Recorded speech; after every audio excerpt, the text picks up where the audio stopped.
Hello students, आज हम पढ़ेंगे ऑफर। ठीक है, तो आइए जानते हैं ऑफर प्रपोजल होता क्या है। The whole process of entering into a contract start with the proposal of or an offer made by one party to another party. देखिए, जो प्रपोजल है, जो ऑफर है, कहाँ से स्टार्ट होता है।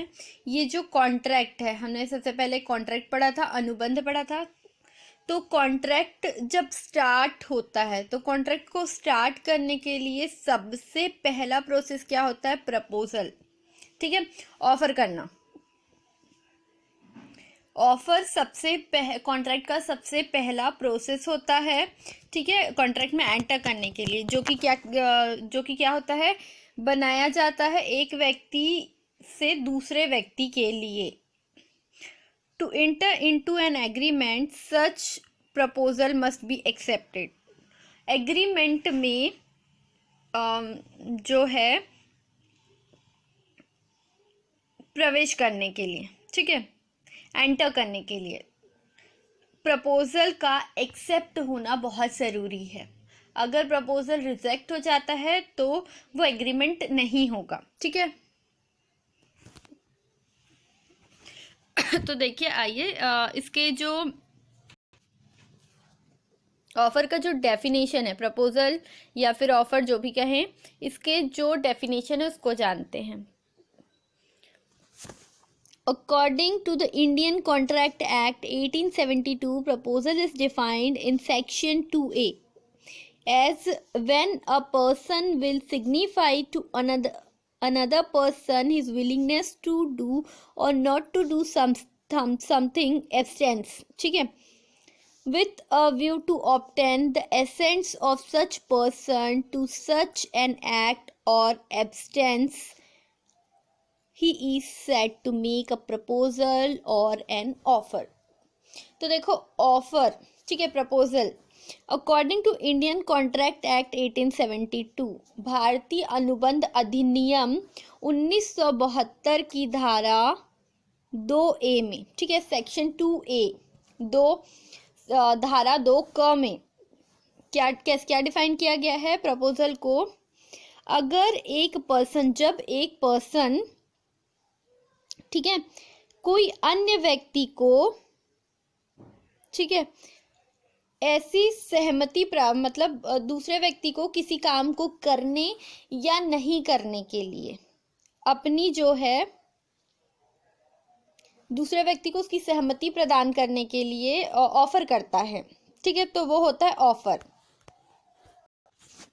या फिर इसको ऐसे भी बोल सकते हैं, जब एक व्यक्ति दूसरे व्यक्ति की सहमति प्राप्त करने के लिए, ठीक है, वो जो है सेम चीज से सेकंड पार्टी भी एग्री हो जाए किसी काम को करने या नहीं करने के लिए।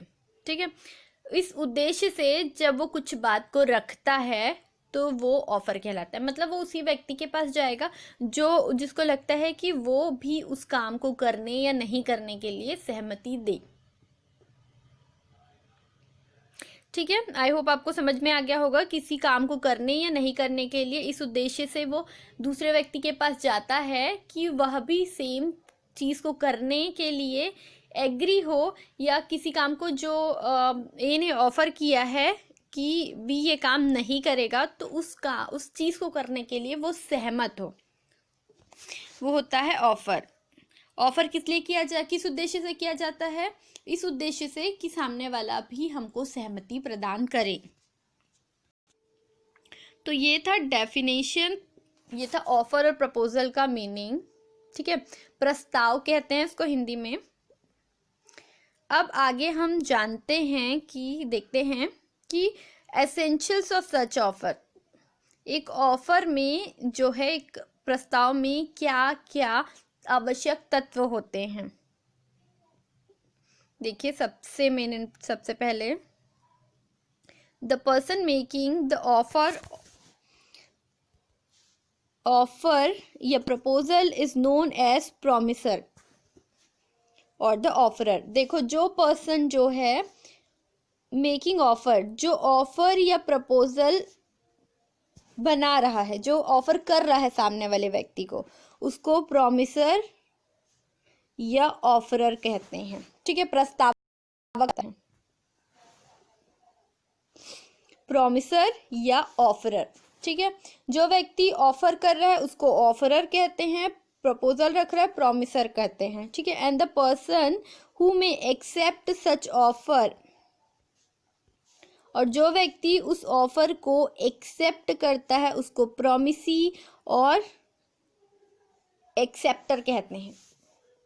जिसने ऑफर बनाया, जो ऑफर कर रहा है वो प्रॉमिसर, जो ऑफर एक्सेप्ट कर रहा है वो प्रॉमिसी, जो ऑफर ठीक है कर रहा है वो ऑफरर, और जो एक्सेप्ट कर रहा है उसको एक्सेप्टर। तो ऑफरर और एक्सेप्टर तो याद ही रहेगा, बस इसका ध्यान रखना, प्रपोजल जो ऑफर बना रहा है उसको प्रॉमिसर कहते हैं, प्रॉमिसर, और जो एक्सेप्ट कर रहा है उसको प्रॉमिसी कहते हैं। ठीक है, अब आगे बढ़ते हैं। The offerer will have to express his willingness to do or abstains for doing an act. Only willingness is not enough, or simply a desire to do or not to do something will not constitute an offer. देखो, offeror जो है, ठीक है, वो अब उसको लगता है कि सामने वाला, इस उद्देश्य से वो ऑफर करता है कि सामने वाला उस काम को करने या नहीं करने के लिए, मतलब उसके ऑफर को एक्सेप्ट करेगा।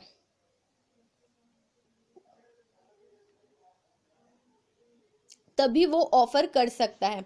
अगर वो सिर्फ अपनी इच्छा से, ऑफरर अपनी मर्जी से गया, चलो जाता हूँ, ए गया, बी को ऑफर देता है, अपनी इच्छा से दे रहा है, बट उसको पता है कि बी